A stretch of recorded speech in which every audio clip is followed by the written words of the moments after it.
তো বিডিআর এর বিষয়টা নিয়ে আমি আ আমার ফেসবুক পোস্টে বলেছিলাম যে, সেনাবাহিনী যদি মনে করেন যে বিডিআর এর আমি মনে করি না যে বিডিআর এর এই যে জামিন শুনানিটা বন্ধ হয়ে আছে এটা আ মানে কোন জজ বা এই মানে বিচারের সাথে সংশ্লিষ্ট যারা তারা করছে বলে আমার মনে হয় না। তাদেরকে কোন একটা জায়গা থেকে চাপ দেওয়া হচ্ছে, যাতে জামিন আদেশটা দেয়া হচ্ছে না। আমি আপনাদেরকে একটা জিনিস মানে একদম ছোট করে জানিয়ে রাখি, আপনাদের বুঝতে সুবিধা হবে। বিডিআর এর যে সদস্যরা, যাদেরকে জেলখানায় নেওয়া হয়েছে, এই ব্যক্তিদের ভেতরে মনে করেন আমরা শেখ হাসিনার বিচার মানি অথবা শেখ হাসিনার বিচার মানি না। আমি ২ টা দিকেই ২ যুক্তিতে আপনাদের সামনে উপস্থাপন করছি। আপনাদের যেটা মনে হয় আপনারা সেটা জবাব দিয়েন। ১ম হচ্ছে আমি শেখ হাসিনার বিচার মানি না। যদি বিচার না মানি, শেখ হাসিনাকে যদি আমি বিশ্বাস না করি, তাহলে শেখ হাসিনার সময়ে যারা আটক হয়েছে, তারাও নির্দোষ। একবারে মানে খুব সহজ ভাষায়। আচ্ছা মনে করেন তারা নির্দোষ না সবাই। কেউ হয়তো দোষী আছে। আচ্ছা সেইটাও মা নতুন করে তো তদন্ত হতে হবে। সেই তদন্তের জন্য একটা কমিশন তৈরি করা হয়েছে। সেই কমিশনটা কাজ করছে। আমার বিশ্বাস কমিশন ভালো একটা রিপোর্টই দিবে। এখন এই কমিশনের রিপোর্ট দেয়ার সময়টাতে সেই মানুষগুলোকে জামিন দেওয়া যেত ১৬ বছর। আপনি তো জানেন না তারা অপরাধী কি অপরাধী না। মানে 50-50 শেখ হাসিনার সময় এরা কিছু মানুষ অপরাধী থাকতেও পারে, নাও থাকতে পারে। তার মানে 50-50 ১৬ বছর জেল খাটলো। তাহলে ১৬ বছর জেল খাটিয়ে মানুষগুলোকে আপনি কয়টা দিন বাইরে রাখতে পারতেন। এরপরে আবার ধরে নিয়ে ফাঁসি দিয়ে দেন। যদি কমিশন যদি বলে যে তারা আসলে অপরাধী তাদেরকে ফাঁসি দিয়ে দিতেন। আচ্ছা। তাদের কাউকে ছাড়লেন না। এখন নতুন করে বিচারের মনে করেন শুনানি হইল, এই পক্ষ ওই পক্ষ শুনানি-টুনানি শেষে আপনি জামিন আদেশটা দিবেন। এই জামিন আদেশ দেওয়ার কথা আজ থেকে ৩ মাস আগে বলা হইল। এরপরে বিচারকের একদিন পাতলা পায়খানা, একদিন পিরিয়ড, একদিন একেক জিনিস হচ্ছেন উনার। এই বিচারকের একেক সময় একেক অসুস্থতা নিয়ে তিনি ঠিক শুনানির আগের দিন মানে শুনানির দিন সকালবেলা জানিয়ে দিচ্ছেন যে তিনি আসতে পারবেন না, তিনার পাতলা পায়খানা হয়েছে। বাংলাদেশে ৫ তারিখের পরে এই বিডিআর এর সাথে যেই মশকরা করা হচ্ছে, এই মশকরা আর কোন সেক্টরে করা হয় নাই। এত মশকরা আর কোথাও করা হয় নাই। আপনি মনে করেন শেখ হাসিনার বিচার আপনি মেনে নেন। মেনে নিয়ে তারপরে তাদেরকে আটকায় রাখছেন। কারণ শেখ হাসিনা বলেছে, শেখ হাসিনা আপনাদের আম্মা হয়। আপনার আম্মার কথা শুনে আপনি তাদেরকে জেলখানায় রাখবেন। আচ্ছা শেখ হাসিনা বলে গিয়েছিল যে এইখানে খালাস পেয়েছে যে কজন, ২৭৮ জন প্রায়। এই যে ২৭৮ জন খালাস পেল, আচ্ছা খালাস পাওয়ার পরে তাদেরকে আপনি কোন আইনে আটকে রাখছেন? তাদেরকে তো ছাড়বেন। মনে করেন আপনি শেখ হাসিনার বিচার মানেন। সেই মানুষগুলোকে ছাড়েন। সেগুলোকে সেগুলোর মধ্যে মনে করেন আপনি ছাড়বেন না। সেখান থেকে অর্ধেক ছাড়লেন। ১৭৭ জন, ১৭৮ জনকে ছাড়লেন। বাকি লোকগুলি কি সমস্যা করল? কোন কারণে আপনি তাদেরকে আটকায় রাখলেন? এর মাঝখানে ৩-৪ জন বিডিআর এর সদস্য মারা গেল। এই মৃত্যুর দায় আপনি নেবেন? আমি ফেসবুকে ঐদিন যখন কিনা ১০ তারিখে দেখলাম যে তাদের এই জামিন আদেশটা হবে না, এত খারাপ লাগলো বিশ্বাস করেন। মানে মাঝে মধ্যে মাথা এত গরম হয়ে যায় যে যা মনে চায় তাই বলে ফেলি। তো সেনাবাহিনী তো বুঝেন না কেয়ার করার ব্যাপার আছে তো। এরা তো বিশাল পাওয়ারফুল। এদের কোনো পাপ নাই। সেনাবাহিনী পৃথিবীতে বাংলাদেশের সেনাবাহিনী বিশেষ করে এরা আসছেন, এরা আল্লাহর থেকে একেকজন জান্নাতের সুসংবাদ আ নিয়ে আসছেন। এই নিয়ে এসে তারপরে আপনার আ দুনিয়ায় কয়দিন থাকবেন আবার জান্নাতে চলে যাবেন। এটা হচ্ছে বাংলাদেশের সেনাবাহিনী। আর এদের কোনো পাপ নাই। আজকে কিছু কথা বলি, বলে তারপরে বাকি কথা আ যারা সাক্ষী, প্রমাণ-টমাণ এদেরকে সহ তারপরে আপনাদের সামনে নিয়ে আসব।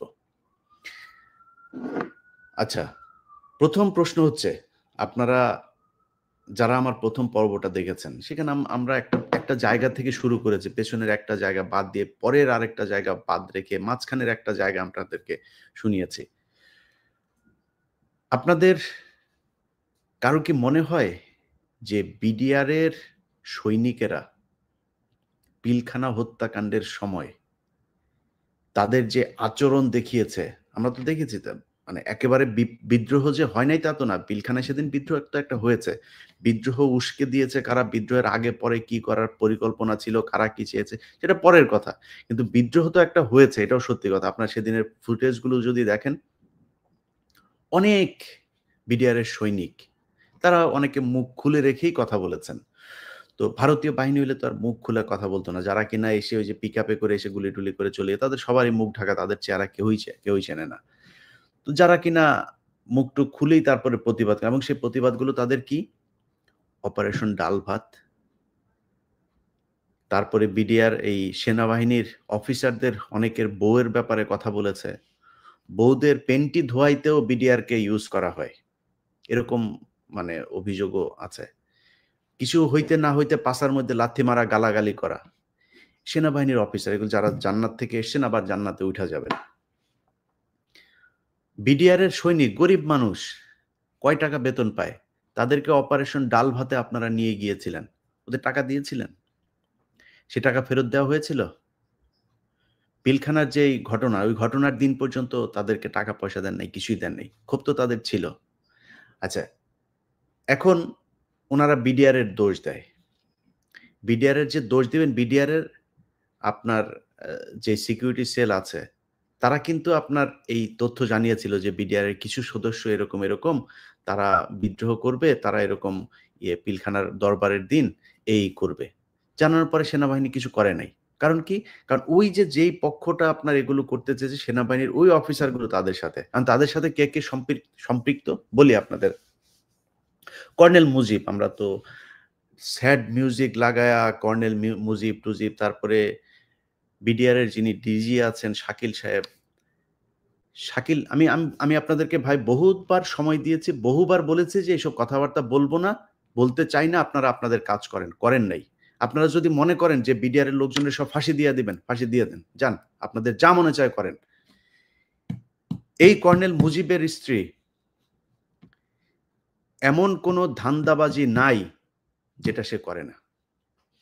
যেই colonel Shakil, major general Shakil BDR এর ডিজি, তার স্ত্রী পিলখানার ভেতরে মদ নিয়ে মাতাল হয়ে একেক দিন একেক জনের সাথে উলঙ্গ হয়ে পড়ে থাকতেন। বিডিআর এর টাকা পয়সা আত্মসাতের সাথে এই মেজর জেনারেল ডিজি শাকিল তিনি জড়িত। ৬০০ কোটি টাকা পাচার হচ্ছিল বিমানবন্দরে, সেই টাকা ধরেন। ধরার পরে সেই টাকা আবার ফের বিমানবন্দর কাস্টমস যখন কিনা ইমিগ্রেশন যখন তাদেরকে ধরে, ধরার পরে এই জেনারেল মঈন সরাসরি হস্তক্ষেপ করেন। হস্তক্ষেপ করে সেই টাকা নিয়ে আসেন, বিমানবন্দরকে বলে আসেন এটা মিডিয়া কোথাও করার দরকার নাই, এটা সেনাবাহিনীর টাকা, আমরাই পাঠাচ্ছিলাম, এটা নিয়ে আমরা দেখছি। সেই টাকা নিয়ে তারপরে দরবার হয় হচ্ছে কক্সবাজারের এক হোটেলে। সেই হোটেলে সেনাবাহিনীর অফিসারদের ভেতরে হাতাহাতি পর্যন্ত হয়েছে।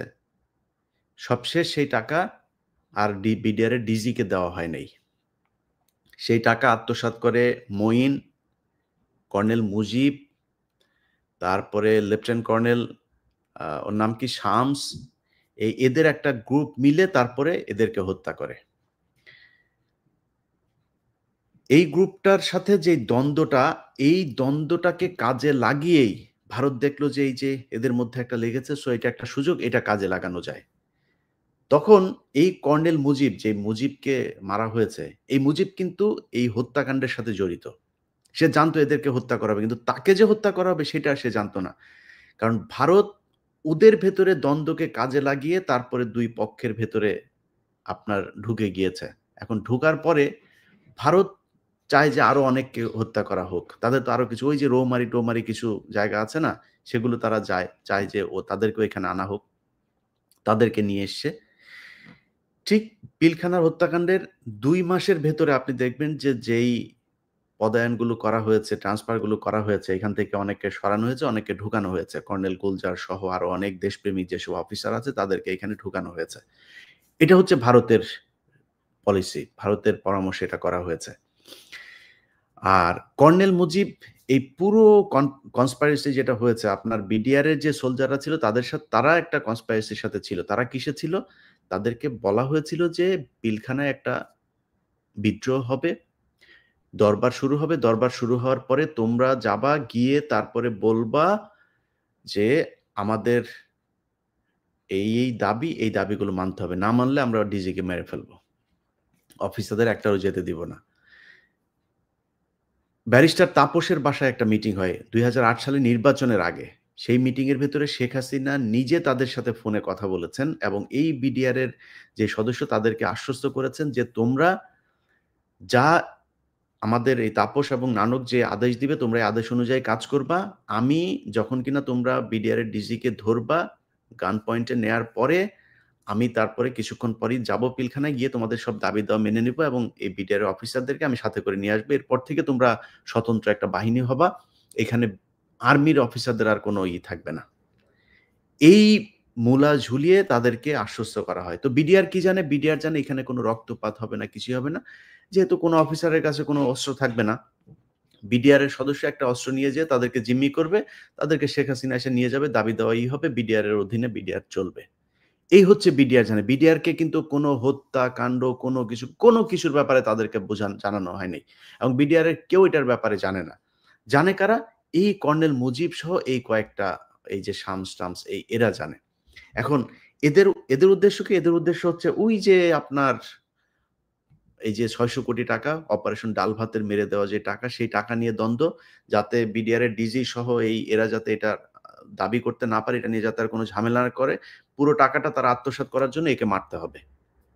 এখন এটা হচ্ছে এদের টার্গেট। আর ইন্ডিয়ার টার্গেট হচ্ছে যেসব অফিসাররা আসলেই দেশপ্রেমিক, যারা কিনা রৌমারী সহ পাদুয়া বিভিন্ন জায়গায় ভারতীয়দের বিরুদ্ধে যুদ্ধ করে জয়লাভ করেছে, ভারতের ইন্টারেস্ট যারা বাংলাদেশে বাস্তবায়ন হইতে দেয় না, এই ধরনের অফিসারদেরকে আপনার হত্যা করা হচ্ছে ভারতের প্রক্রিয়া এবং এটার মাধ্যমে সেনাবাহিনীকে ধ্বংস করা হবে, যার মাধ্যমে এই গত ১৫ বছর বাংলাদেশ শাসন করেছে ভারত। তো এই ২ পক্ষের মিলে আপনার যে পরিকল্পনা সেটার বাস্তবায়ন হয়েছে হচ্ছে পিলখানা হত্যাকাণ্ডের দিন। এখন মুজিবকে কেন মারা হইল? মুজিবকে মারার কারণ হচ্ছে মুজিব তো জানে এই যে এই ঘটনাগুলো ভারত এবং এই যে পক্ষের সাথে তো যোগসাজশ করিয়ে দিয়েছেন তিনি। যে কারণে মুজিব যদি বেঁচে থাকে তাহলে তো এটা বের হয়ে যাইতে পারে এটা নিয়ে যদি এই যেমন আজকের যে ঘটনা। আজকে যদি মুজিব বেঁচে থাকতো, মুজিব আ আ আটক হতো। মুজিব যদি আটক হইতো তখন মুজিব তো সব বলে দিত যে ভারত এইভাবে আমাদেরকে ইনস্ট্রাকশন দিয়েছিল আমরা এই করেছি। যেই কারণেই মুজিবকে মেরেছেন এবং মুজিবকে কারা মারলেন? ওই যে আপনাকে যেটা বললাম শুরুতেই যে পিকআপে করে যারা মুখোশ পরে এসছিল, এরা হচ্ছে মূল কিলার গ্রুপ। এই গ্রুপটাকে দিয়ে মারা হয়েছে, তাদেরকে কিছুক্ষণ পরেই আবার ভারতে পাঠিয়ে দেওয়া হয়েছে। এটা প্রফেশনাল এই গ্রুপটা। যাদের গুলিতে অনেক বিডিআর এর সদস্যও আহত হয়েছেন, মারা গিয়েছেন। বিডিআর এর কিন্তু সেদিন ৯ জন মারা গিয়েছেন। এটা কেউ বলে না। ৯ জন বিডিআর এর তারা কেন মারা গেলেন? তারা তাদেরকে বাঁচাতে গিয়েছিলেন এবং ওই যে ওই গ্রুপটা যারা কিনা মারতে এসেছিল, তারা তো সবাইকে চেনেও না। যারা গুলি করেছে যারা ছিল সবাইকে মেরে ফেলেছেন। আচ্ছা, তার মানে হচ্ছে বিডিআর এর ভেতরে একটা ক্ষোভ ছিল। যেই ক্ষোভের কারণেই তারা চেয়েছিল আর্মি অফিসার যেন এখানে না থাকে। তাদের সেই ক্ষোভ কি শোনা হয়েছে এখন পর্যন্ত? তারা যে অভিযোগগুলো করেছে সে অভিযোগগুলো কি সব মিথ্যা কথা? যদি মিথ্যা না হয় সেটার জন্য কিচ্ছু করা হইল না। তাদের পোশাক পাল্টাইলেন, তাদের নাম পাল্টাইলেন, তাদের জেলে নিলেন, ফাঁসি দিচ্ছেন, মেরে ফেলছেন, নির্যাতন করে মারলেন। আমি গ্যারান্টি দিয়ে বললাম বাংলাদেশের প্রতিটা মানুষকে, আপনার এলাকায়, আপনার বাড়ির আশপাশে, আপনার জেলায়, আপনার পরিচিত কোথাও যদি শোনেন বিডিআর এর কোনো সদস্য আছে যিনি জেল খেটেছেন, গিয়ে দেখেন সবার এই পায়ের কোমরের নিচে যদি আপনি যান, সবার পায়ের এই হাড়ের ভেতর দিয়ে ড্রিল মেশিন ঢুকানো হয়েছে। যান সবার কাছে যায়া দেখেন, আপনাকে দেখাবে। আমার কাছে অনেকগুলো ছবি আছে। এই সোশ্যাল মিডিয়ার যেই রেস্ট্রিকশনস এগুলোর কারণে এগুলো দেখানো যাবে না। এরকম অবস্থা। মাংস কাটা, কেটে সেটার ভেতর ঢুকে অন্তত ৫০ ভাগ বিডিআর এর সদস্য তাদের যৌন শক্তি শেষ করে দেওয়া হয়েছে। এই আর্মিরা নির্যাতন করে। তাদের কোনো বিচার হবে না। আপনারা সব সই হয়ে গেলেন, আপনাদের নিয়ে কিছু বলা যাবে না। আমি ইলিয়াস যতদিন বেঁচে আছি, যতদিন বলতে পারবো মুখ দিয়া, ততদিন এগুলি বলে যাব। আপনারা মনে করার কোনো কারণ নাই যে আপনারা বিশাল বাল ফালানো কিছু হয়ে গেছেন যে আপনারা যা মনে চায় তাই করবেন, আপনাদের বিরুদ্ধে কেউ কিছু বলতে পারবে না। আপনারা নিজেদের দোষ ঢাকার জন্য আজকে এই বিডিআরের এই নিরীহ সৈনিকদেরকে আপনারা মারছেন। খোঁজ নেওয়া যায় দেখেন। কেন এই কথাগুলো কেন বলি? আমার তো এখন সরকারের সাথে আসলে এই সেনাবাহিনী এত প্রভাবশালী, এদের সাথে তো এই দ্বন্দ্ব বাঁধানোর দরকার নেই। আরে ভাই, এখান থেকে বের হইতে পারি না। আপনি এই পরিবারগুলোর কাছে যান, পরিবারগুলোর অবস্থা দেখেন। একেকটা পরিবার না খায় মরছে। বউ নাই, বাবা-মা মারা গিয়েছে, ভাই-বোন খবর নেয় না, জেলখানায় কোনো খোঁজ নাই। ওষুধ খাওয়ার পর্যন্ত কোনো ব্যবস্থা হয় না এই জেলখানার ভেতরে। গত ৫ তারিখের পর থেকে তাদের সাথে কিছুটা নমনীয় অবস্থায় আছে জেল কর্তৃপক্ষ। এর আগে তাদের চিকিৎসা হইলে এমনভাবে তাদের চিকিৎসা প্রক্রিয়া নেওয়া হইতো, ওইখানে একজন ডাক্তার ছিল। এই ঘটনার সাথে হাসপাতালের যে চিকিৎসক তাদের চিকিৎসা দেয় নাই, সে দায়ী। এই হাসপাতাল এই ২৫ তারিখের পর থেকে যত কয়জন আপনার বিডিআর এর মারা গিয়েছে, এদেরকে যে ডাক্তারের সার্টিফিকেট, আপনার পোস্টমর্টম সার্টিফিকেট, এদেরকে যে ডাক্তারের কাছে নিয়ে যাওয়া হইতো, যে হাসপাতালে নিয়ে যাওয়া হইতো, সব কয়টা এই কিলিং এর সাথে জড়িত। এগুলো কমিশনের তদন্তে বেরিয়ে আসবে। আপনারা বাঁচতে পারবেন না তো, আপনারা চাইলেও বাঁচাইতে পারবেন না। আর আমার কথা হইলো যে ভাই, আরে ভাই, আপনারা সেনাবাহিনী, আপনারা তো দেশপ্রেমিক। আপনারা অনেক ভালো, দুদকের চায় অনেক ভালো, পুলিশের চাইতে অনেক ভালো, বিজিবির চাইতে অনেক ভালো, অনেক ক্ষেত্রে আপনারা অনেক ভালো। আমরা আপনাদেরকে ভালোবাসতে চাই। আপনারা কি চান? আপনারা আসলে মানুষের ভালোবাসা পাইতে চান। আপনাদেরকে বারবার বলা হচ্ছে, আপনি এই দায় নিচ্ছেন কেন? আপনি তো পিলখানা হত্যাকাণ্ডের সাথে জড়িত না। আপনি তাদের টর্চার করেন নাই। আপনারা এখন যে অফিসারগুলো আছেন, ওয়াকার থেকে শুরু করে এখন এই যারা আছেন, আপনারা তো এটার সাথে জড়িত না। তো সমস্যা কি? আপনারা এটার দায় নিচ্ছেন কেন? আপনারা সেনাবাহিনীর সবাইকে বাঁচাইতে চাচ্ছেন কেন? আপনারা সেনাবাহিনীর কিলারদেরকে বাঁচাবেন। আপনারা এই যারা সেনাবাহিনীর অফিসারদেরকে যারা গুম করলো, জেলে পাঠাইলো, বিদেশ পাঠাইলো, চাকরিচ্যুতি করলো, তাদেরকে বাঁচাইতে চান কেন? আপনাদের এখন যারা আছেন, তারপরে আপনাদেরকে নিয়েও কিছু বলা যাবে না। সেই দিন বাংলাদেশে নাই তো। আপনারা সেনাবাহিনী নিয়ে কিছু বললে আপনি উঠায় নিয়ে যাবেন, সেই দিন নাই ভাই। এখন বহু মাধ্যম আছে যে মাধ্যমে মানুষ এগুলো বলে ফেলবে। সো এখান থেকে বাঁচতে পারবেন না। আপনাদেরকে আমি বৃহস্পতিবার যখন এটা হলো, আমি বললাম যে রোববারের ভেতরে তাদের কি করবেন। আপনি জামিনাদেশ দিচ্ছেন না। আরে ভাই, একজন আইনজীবীর কাছে জিজ্ঞেস করেন। ন্যূনতম আইন সম্পর্কে যেমন এরকম একটা মানুষের কাছে জিজ্ঞেস করেন, একটা মানুষের জামিন আদেশ দেওয়ার জন্য ৩-৪ মাস তাদেরকে ঘুরানো যায় কি না? একজন আইন সম্পর্কে মিনিমাম ন্যূনতম জ্ঞান যার আছে, আপনি জিজ্ঞেস করেন একজনের কাছে, এটা করা যায় কিনা? আপনি তাদেরকে আটকায় রাখতেছেন। কিসের জন্য? কাদেরকে বাঁচাইতে চান? ৭ মাস ৮ মাস হয়েছে বিডিআর এর জন্য এই দেশ স্বাধীন হয় নাই। আপনার কি বিশ্বাস হয় না? আল্লাহর কসম করে বললাম, আল্লাহর কসম করে যতটুকু এদের ব্যাপারে জেনেছি, এই এই মুহূর্তে জেলখানায় যে মানুষগুলো আছে, যদি কম হয়, যদি একদম কমও হয়, ৮০ ভাগ মানুষ নির্দোষ, একদম নিষ্পাপ, কিচ্ছু জানে না। এবং শুধু নিষ্পাপ যে তা না, এরা প্রচন্ড আ কি বলবো যে মানে অন্যায়ের সাথে মানে কোন ধরনের আপোস তারা করে না। কেন জানেন? বিডিআর এর ভেতরে অনেক সাক্ষী আছে। এই এই বিডিআর এর ২ টা গ্রুপ আছে কিন্তু। একটা কল্যাণ পরিষদ, আরেকটা আবার আছে যেটাকে ওরা বলে সাক্ষী গ্রুপ। এই সাক্ষী গ্রুপ হচ্ছে বিডিআর এর যারা সাক্ষী দিয়েছে। সাক্ষী কারা দিয়েছে জানেন? সাক্ষী দিয়েছে, হ্যাঁ, আমি দেখেছি হচ্ছে গিয়ে বিডিআর এর ৩ নাম্বার গেটের ওইখানে একজন দাঁড়িয়ে ছিল। উনি ৫ নাম্বার গেটের ওইখানে দাঁড়িয়ে থেকে তারপরে দেখেছেন উনি ওইখানে বসে একজনকে গুলি করছেন। তো ৩ নাম্বার থেকে ৫ নাম্বার গেটের দূরত্ব কতটুকু, এটা যায় খোঁজ নেন। হোটেল আম্বালার সামনে থেকে তিনি দেখেছেন দরবার হলের ভেতরে তিনি করেছেন। আরেকজনকে মারছেন, এক নারীকে ধর্ষণ করছেন। এই হচ্ছে সাক্ষী। এই সাক্ষীর ভিত্তিতে বিডিআর এর বিচার হয়েছে। এখন এই যে বললাম যে এরা শুধু নিষ্পাপ না, এরা প্রচন্ড দেশপ্রেমিকও, অন্যায়ের সাথে আপোস না করা মানুষ। কারণ হচ্ছে এই মানুষগুলোকে আপনার করা হয়েছে কি? এই মানুষগুলোকে বলা হয়েছিল আপনারা সাক্ষী দেন। আপনারা সাক্ষী দিলে আমি আমার ১ম পর্বে আপনারা দেখেছেন তো যে জিজ্ঞাসাবাদের ওইখানে কি জিজ্ঞেস করা হয়েছে, কি বলা হচ্ছে। যাদেরকে বলা হয়েছে যে আপনারা সাক্ষী দেন, সাক্ষী দিলে কিছু বলেন, যে সাক্ষী দিতে রাজি হয় না সে বলে আমি দেখি নাই, আমি দূর থেকে। আরে ভাই, ছুটিতে ছিল, পিলখানায় ছিলই না, ছুটিতে ছিল। সে এখন ফাঁসির আসামি, জানেন আপনি? খোঁজ নেন, যান, যাবজ্জীবনের আসামি, খোঁজ নেন।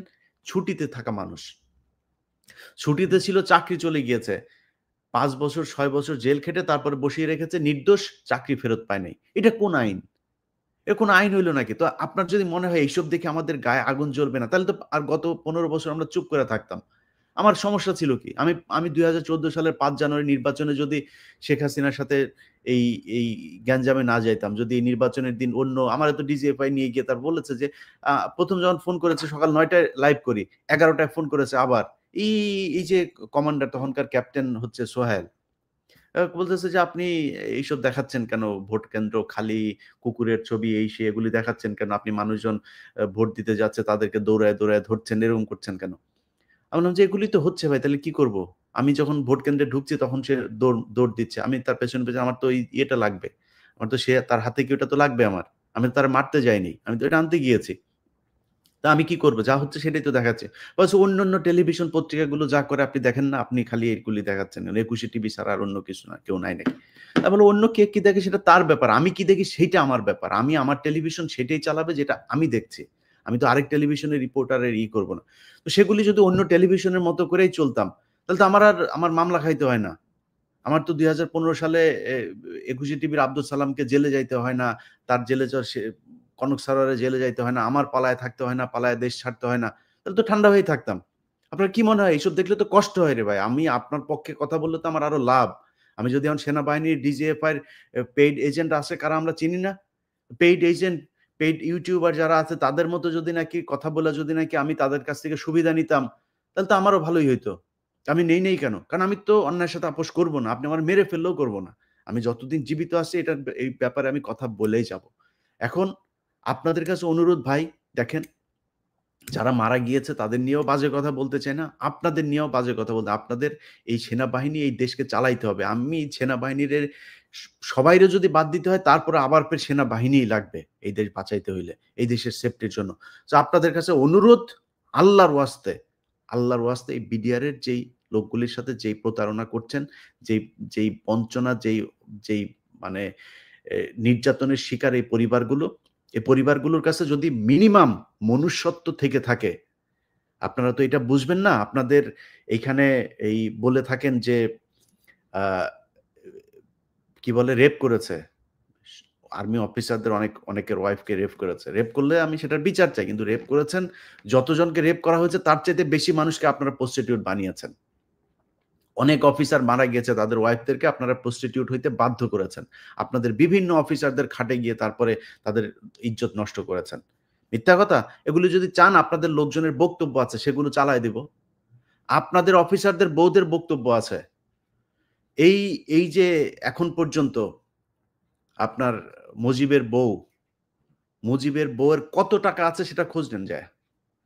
যাকে আমরা শহীদ বলি কর্নেল মুজিব। ওর বউয়ের কত টাকা আছে, এই টাকা কই পাইল? এই সুবিধা কই পাইলেন? আপনি পিলখানা হত্যাকাণ্ডের যারা অফিসার মারা গিয়েছিল, তাদের পরিবার কোথায়? বিচার চান না কেন? অল্প কয়টা পরিবার দেখি সোশ্যাল মিডিয়াতে। আর বাকি আপনারা কই? আপনাদের তো তার পরের দিন ধরেন আমার বাবা, আমার ভাই যদি নাকি এইভাবে মারা যাইত, আমি তো পরের দিন জাহাঙ্গীর গেটে ৫ তারিখে ওই দিনই আমি জাহাঙ্গীর গেট আমি ভাঙচুর করতাম। আমার বিচার করে এটা তাড়াতাড়ি। বিচার চান না কেন? একেকজনকে বিদেশে পড়াশোনা করিয়েছে, ব্যবসা ধরিয়েছে। ওই যে আরেক বাটপার আছে Sakib, advocate Sakib, north south এর এই বাটপার হচ্ছে গিয়ে ২ দিন পর যায়া এই বিডিআরদের বিরুদ্ধে যায়া কথা বলে। ওরে টাকা দিয়েছে, ওরে এই ডেইলি স্টারে ওরে প্রজেক্ট ওকে এই করেছে, টাকা দিয়েছে প্রজেক্ট চালানোর জন্য। এই ডেইলি স্টার। তো ডেইলি স্টারের প্রজেক্টের আপনি এই হন, আপনার সুবিধাভোগী হন, কাদের টাকায় আমরা এটা বুঝি না? এই অ্যাডভোকেট সাকিব যায় ২ দিন পর সে যায় ফেসবুকে পোস্ট করে, এই সংবাদ সম্মেলন করে, "তোরে যেখানে পাবে বিডিআর এর পোলাপান কিন্তু সাইজ করে দিবে। সাবধানে বাইর হবি তুই।" এরা এই এই এও একজন অফিসারের ওইখানে নিহত একজন অফিসারের ছেলে। বিক্রি হয়ে গিয়েছে টাকার কাছে। বিচার চায় না। তদন্ত চায় না। হাসিনা যেটা করে দিয়ে গেছে ওইটাই। তাড়াতাড়ি এদেরকে ফাঁসি দিয়ে দাও। এদেরকে তাড়াতাড়ি যাবজ্জীবন যাদের আছে ওখানে রাইখা তারপর মেরে ফেলো। এটাই চায়। এর বাইরে আর কোন কিছু চায় না। কেন তদন্ত চান না কেন? হাসিনা কিলিং এর সাথে জড়িত। তো কিলার কিভাবে কিলিং এর বিচার করে? আপনি হাসিনার বিচার চান না। আপনি ওইখানে সেনাবাহিনীর যারা করলো এই এই ঘটনাটাকে ধামাচাপা দেওয়ার জন্য ৩৩ ঘন্টা ওইখানে কালক্ষেপণ করলো। ওই সময় ডিজিএফআই এর চিফের বিচার চান না, এনএসআই চিফের বিচার চান না। আপনি ওইখানে 44 ব্রিগেডের কমান্ডারের বিচার চান না। কারোর বিচার চান না। এই কি বলে ৪৪ রাইফেলসের ওর নাম কি শামস। আপনি তার বিচার চান না, কারোর বিচার চান না। হাসিনার বিচার, নানকের বিচার চান না, কামরুলের বিচার চান না, তাপসের বিচার চান না, কারোর বিচার চান না। খালি বিচার চান হাসিনা যার বিচার করে গেছে ওরে তাড়াতাড়ি ফাঁসি দিয়ে এটা শেষ করে দেন। কারণ কি এখান থেকে যে মাল এসেছে, এই মাল সবচাইতে বেশি খেয়েছে যে অফিসাররা মারা গিয়েছিল, সবার না, কয়েকজন অফিসারের পরিবার সবচাইতে বেশি খেয়েছে। আপনি জানেন এই যে মেজর নূর, তারে করা হয়েছে, তার স্ত্রীকে বলা হয়েছে আরেকজনের লাশ নিয়ে এসা, তার লাশও খুঁজে পায়নি, কারণ তার লাশটা সবশেষ এই তাপস নিয়ে গিয়েছিল, তাপসের গাড়িতে করে। সেই লাশটা আর খুঁজে পায় নাই। তারা আরেকজনের লাশ এনে, আমার প্রোগ্রামে দেখেছেন আপনারা এগুলি, আরেকজনের লাশ এনে বলেছে আপনি লাশটা নিয়ে নেন। টাকা দিতে চেয়েছে, চাকরি, ফ্ল্যাট দিবে, বাড়ি দিবে। কেন? কার স্বার্থে? কারে বাঁচাইতে চাইছেন? তো এভাবে তো পারবেন না আপনি বাঁচায়া। এখন সেই দিন নাই আসলে। মারা ফেলেন। ও টাকা-পয়সা দিয়ে এনে কালু-টালু আছে, এদেরকে দিয়ে মাইরা ফেলেন, সমস্যা নাই। আল্লাহ যদি মানে মিনিমাম যদি নাকি ১ সেকেন্ড যদি বাঁচার যদি সময় রেখে থাকেন তাহলে বাইচা থাকবো, নাইলে মারা যাবো। এরকম বালছালের ভয়-টয় দেখায়া লাভ নেই। কিন্তু যতদিন বেঁচে আছি ততদিন আপনাদেরকে এসব অন্যায় করে বাঁচতে পারবেন না। আমরা এই যে এত মানুষের বিরুদ্ধে বলি, এত মানুষের সাথে কেন করি? কিসের জন্য? আরে ভাইয়া দেশটা ভালো কিছু হোক সেটাই চাই। এই যে এখনো পর্যন্ত যে ধরেন আসিফ নজরুলের সাথে আমার এত সমস্যা। কিসের জন্য? আসিফ নজরুলের কাছে কারে পাঠাইছিলাম? কাউকে পাঠাইছিলাম যে ভাই আমারে এটা একটু দেখেন, আমার এটা একটু তদবির করেছিলাম নাকি কোনদিন? যদি তদবির কারোর কাছে করে থাকি, এই দেশের জন্য করেছি, এই দেশের স্বাধীনতা সার্বভৌমত্বের জন্য করেছি। যেই জায়গায় কোনো একদিন হয়তো বলব, জানতে পারবেন। যারা এই আমার মানে আমি কি বলবো, আমার মানে আল্লাহই হয়তো সেই সুযোগটা করে দিয়েছেন।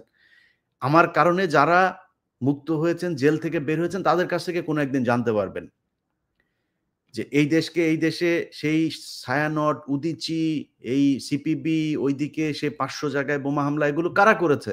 এগুলো ভারতীয় রয়ের কাজ। যারা করেছে সেই জেএমবি থেকে শুরু করে যারা আছে তাদেরকে নিয়ে ফাঁসি দেন। এর বাইরে যারা আছে, যাদেরকে আপনি ধরে নিয়ে নামাজ পড়ে, ফজরের নামাজ পড়ে, মানুষকে আল্লাহর কথা বলেন, কোরআনের কথা বলেন, টাকনুর উপর কাপড় পরেন, দাড়ি রাখেন, কপালে দাগ আছে, এইজন্য যাদেরকে ধরেছেন, তারা তো এগুলোর সাথে জড়িত না। কই আজকে ৮ মাস হলো কোনো জঙ্গি হামলা তো দেশে নাই। হয় না কেন?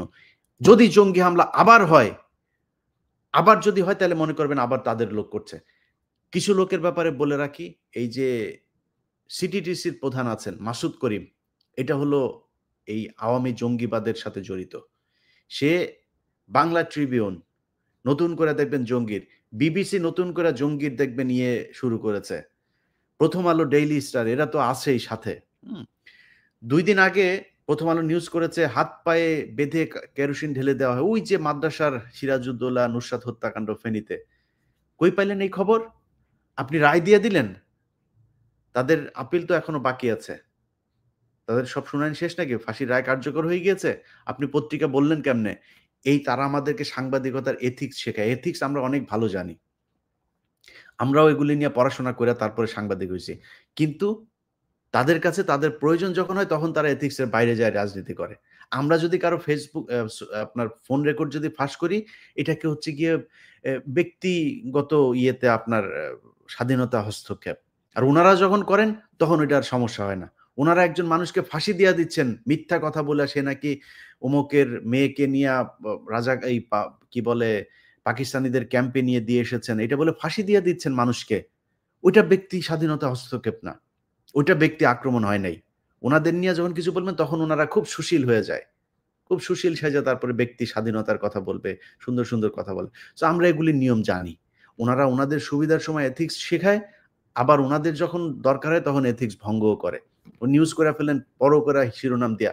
ফেনীর একজনকেও ফাঁসি দেওয়া যাবে না।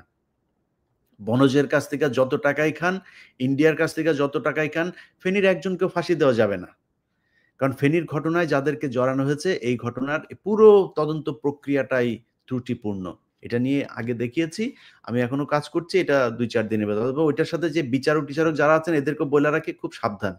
'প্রথম আলোর নিউজের দেইখা তারপরে রায় দিয়া দিবেন, তোর ১৪ গোষ্ঠী অস্থির বানায় ছাইড়া দিব।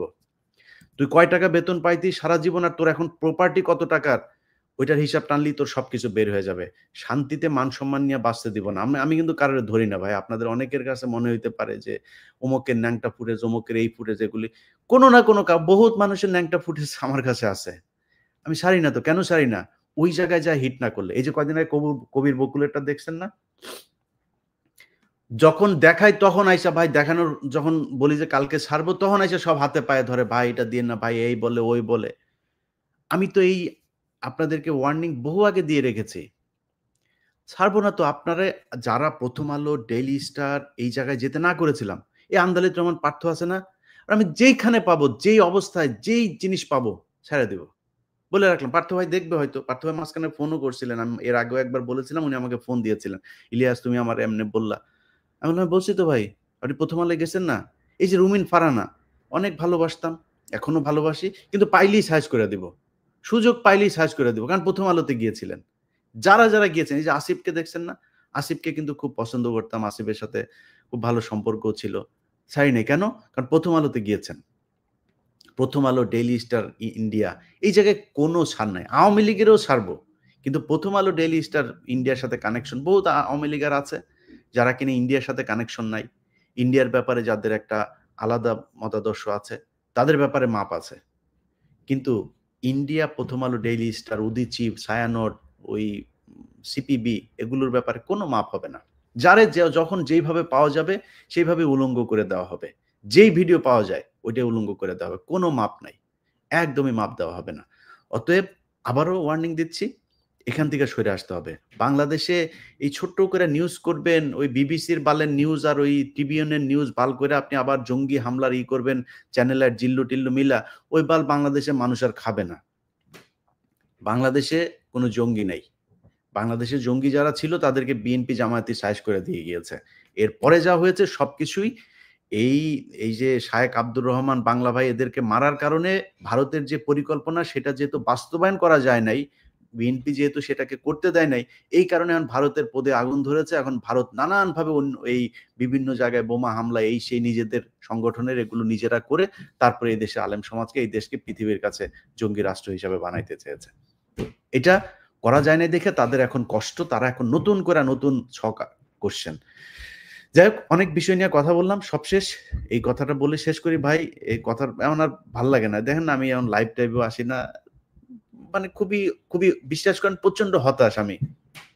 যে একটা দেশ এত সুযোগ সুবিধা পাওয়ার পরে এত মানে মানে আন্তর্জাতিকভাবে এত খ্যাতিসম্পন্ন, এত প্রভাবশালী একজন মানুষ আমার দেশের রাষ্ট্রপ্রধান এখন। এই ব্যক্তি আসার পরে সারা দেশের মানুষের একদম মানে সম্মিলিত সাপোর্ট থাকার পরেও তারা কিছু করতে পারেন নাই। আর কি আর কি করবেন? আর কেমনে এই দেশটা ঠিক করবেন বলেন? যে কারণে এখন অনেক মানুষ অনেক করে আজকে দেখেন একটা করব এই যে মায়ানমারের আরাকান নিয়ে প্রায় ২ মাস ধরে কাজ করছি। আমি জীবনে স্ক্রিপ্ট লিখতে গিয়া এত সময় নেই না। স্ক্রিপ্ট লিখতে যাই, ওই ফেসবুকে গুতাই, রিল দেখি, এই করি, সেই মানে মনোযোগই দিতে পারি না লেখালেখিতে। ভাল লাগে না। কার জন্য লিখবো? কি করব? মানে কোনো কিছুই যেভাবে চাই সেভাবে হয় না। মানে আমরা তো চেয়েছিলাম যে এই অন্তত বাংলাদেশ যেই সমস্যাটা বাংলাদেশের মানে আজকের যে ক্রাইসিস এর জন্য যেটা দায়ী। আপনি 'প্রথম আলোর' যদি নাকি তার আগের নিউজগুলিও যদি দেখেন, তারেক রহমান সম্পর্কে 'প্রথম আলো' এটা গুগলে লেখেন, লিখে সার্চ দেন। দেখেন তারেক রহমানকে কত জায়গায় জঙ্গি, খাম্বা এই সেই এগুলো বলেই 'প্রথম আলো' নিউজ করেছে। অথচ সেই 'প্রথম আলোকে' বিএনপি বাঁচাইতে চায়। এর চাইতে কষ্ট আর কোথায় আছে আমারে বলেন? ৩-৪ দিন আগে ওটা কোথাও নিউজ হয় নাই। যাত্রাবাড়ীতে এক আ আওয়ামী লীগের এক লোকের বাসায় গিয়েছিল পুলিশের এক দল। সেখানে বিএনপির এক দল সেখানে পুলিশকে বিশাল আকারের হুমকি-ধামকি দিয়েছে। ঢুকতে দিবে না। ধরে নিয়ে এসছে তারে, যদিও সেটা নিয়ে নিউজ-টিউজ হয় নাই। ভয় পাইতে হয়তো পুলিশকেও বিএনপিকে ভয় পাইতে। কখন কারে ট্রান্সফার করে দেয়, কি করে কোন ঠিক ঠিকানা নাই তো। তো এগুলো হচ্ছে দেশে। আরে ভাই আপনাদের যে আওয়ামী লীগকে এত ভালো লাগে, ইন্ডিয়া আপনাদের এত উপকার করেছে এটা যদি আগে জানতাম, তাহলে কি আর আমরা এত ঝুঁকি নিতাম? কারণ আমাদের কাউকে না কাউকে তো ধরে থাকতে হবে, তাই না? এই দেশে আপনি বিএনপি, আওয়ামী লীগ ২ টা বিশাল দল। এখন আমরা আপনাদেরকে চেয়েছি কারণ আমরা তো জানি যে আপনাদেরকে ভারত ক্ষতি করেছে। আমাদের চোখের সামনে আপনাদেরকে ভারত ক্ষতি করছিল। তো আমার মনে হয়েছে যে আপনারাই আমাদের বন্ধু। এটা মনে করেই তো ঝুঁকি নিয়েছিলাম। আপনারা যা করছেন, আওয়ামী লীগ যা করেছিল আপনারা তাই করছেন। এটা জানলে তো এত ঝুঁকি নিতাম না রে ভাই। আপনাদের যে এত সুযোগ সুবিধা, এত মানে প্রকৃত বন্ধু ইন্ডিয়া এবং আওয়ামী লীগ এটা আগে বুঝতে পারিনি। তো যাই হোক, সবশেষ যে বিষয়টা বলব যে সেনাবাহিনীর আপনাদের কাছে অনুরোধ থাকবে, আপনাদের পায়ে ধরি, আপনাদের বিরুদ্ধে কথা বলতে চাই না। আপনারা যারা আছেন, আপনাদের বর্তমানে যারা ক্ষমতায় আছেন, বেশিরভাগকেই তো ধরে ফেলেছেন। অতএব এই দেশের মানুষ দেখতে চায় যে পিলখানা হত্যাকাণ্ডের সাথে আসলেই কারা জড়িত ছিল। বিডিআরে যারা জড়িত তাদেরকে ফাঁসি দেন, কিন্তু ওভারঅল একটা থাকতে হবে। আর যেই দাবিটা আপনাদের কাছে শুরু থেকে করছি, ভাই এরা ১৬ বছর এদের মানে ভাই আপনার কাছে তো এই ইকুইপমেন্ট আছে, তাই না? এই মানে ফ্যাসিলিটিস গুলো আপনার হাতে আছে। যান না রে ভাই। সবার তথ্য আছে সবকটা বিডিআর এর পরিবারগুলোতে। ১০ টা পরিবারে যান, যদি মনুষ্যত্ববোধ থাইকা থাকে, ন্যূনতম মনুষ্যত্ববোধ যদি আপনার থেকে থাকে, চোখে পানি চলে আসবে। যান পরিবারগুলোর অবস্থা দেখেন যায়া। একদম সবকটা ১৮,০০০ পরিবারের মধ্যে অন্তত ১৫,০০০ পরিবার শেষ। এদের এই দুনিয়ায় বেঁচে থেকে না থাকা কোনো আসলে যায় আসে না। এই অবস্থায় আছে। তো এই যে অবস্থা, আপনি খোঁজ নেন যদি মিথ্যা বলে থাকি। কয়টা দিন একটু বাইরে থাকতে দেন। ১৬ বছর তো জেল খাটলো রে ভাই। ছাড়তে দেন কয়দিন, পাসপোর্ট জব্দ করেন, তাদেরকে দরকার হয় যেই রেস্ট্রিকশন দিতে ইচ্ছা করে দেন, অন্তত বাইরে একটু আসতে দেন। কারণ আপনি তো জানেন না। আমি বলছি, আমি বললাম যদি মিথ্যা বলে থাকি আজকে এপ্রিলের ধরেন ১৩ তারিখ, ১৪ তারিখ। আমি যদি মিথ্যা বলে থাকি আপনি আর কয়দিন পরেই জানতে পারবেন। কমিশন তো তার প্রতিবেদন নিশ্চয়ই ২-১ মাসের ভেতরে দিয়ে দিবে। জানতে পারবেন যে কমিশনে আমি যা বলেছি সেটা মিথ্যা না সত্য। তো দেখেন কমিশন কি বলে। কমিশন তাদের রিপোর্টটা দেওয়ার পরে যখন দেখবেন যে এই যে মাঝখানে কয়েকজন মানুষ এই যে কয়দিন আগে জুবায়ের মারা গেল। এই সুবেদার জুবায়ের, এই লোকটা কোরআন তেলাওয়াত করতেন। বিভিন্ন মানুষকে কোরআন হাফেজ করতেন, এই হেফজ শিক্ষা দিতেন, ইমামতি করতেন, কোরআন তেলাওয়াত করতেন বিভিন্ন প্রতিযোগিতায়। মাইরা ফেললেন। এই লোকটা তো মানে শেখ হাসিনা যাওয়ার পরে মারা গেল। এই কয়দিন আগে মারা গেল। ছাড়তে পারতেন না? কি হইতো ছাড়লে আপনার? বিডিআর আপনারে মেরে ফেলবে? ক্যান্টনমেন্টে যেয়ে হামলা করবে বিডিআররা এখন? কেন? কিসের জন্য? মানে কারে খুশি করতে চান? কি আড়াল করতে চান? এসব তো আড়াল করতে পারবেন না। এসব যত আড়াল করতে যাবেন, তত বেশি খারাপ হবে। এই যে আজকে কিছু কথা বললাম না, এই কথাতে আপনার সমস্যা হয়েছে না? এগুলো মানুষ জানল না। এখন তো অনেকের কষ্ট লাগবে যে ভাই এগুলো আমি তো বলতে চাই না। এগুলো কি জানতাম না আগে? এই যে ডিজির বউ যে এগুলো করত, এই ধান্দাবাজি করত, ডিজি শাকিলের বউয়ের যে ধান্দাবাজি, এগুলো আমরা জানতাম না আগে? মানুষ তো জানত না। আজকে তো জানাইলাম। এই যে মুজিবের ঘটনা তো আমরা তো এগুলি নিয়ে ঘাটাঘাটি করতে চাইনি। যত ঘাটাঘাটি করাবেন তত সমস্যা হবে। তত আপনাদের মান-সম্মান নষ্ট হবে। আমরা সেনাবাহিনীকে ভালোবাসি। সেনাবাহিনীর মান-সম্মান ক্ষুণ্ণ থাকুক। আমরা এটা চাই অক্ষুণ্ণ থাকুক এবং এইটা মানে অক্ষুণ্ণ রাখার জন্য আমরা শুধু কাজ করলে হবে না, এটার জন্য আপনাদেরকেও কিছু করতে হবে। যেটা করা দরকার সেটা করেন।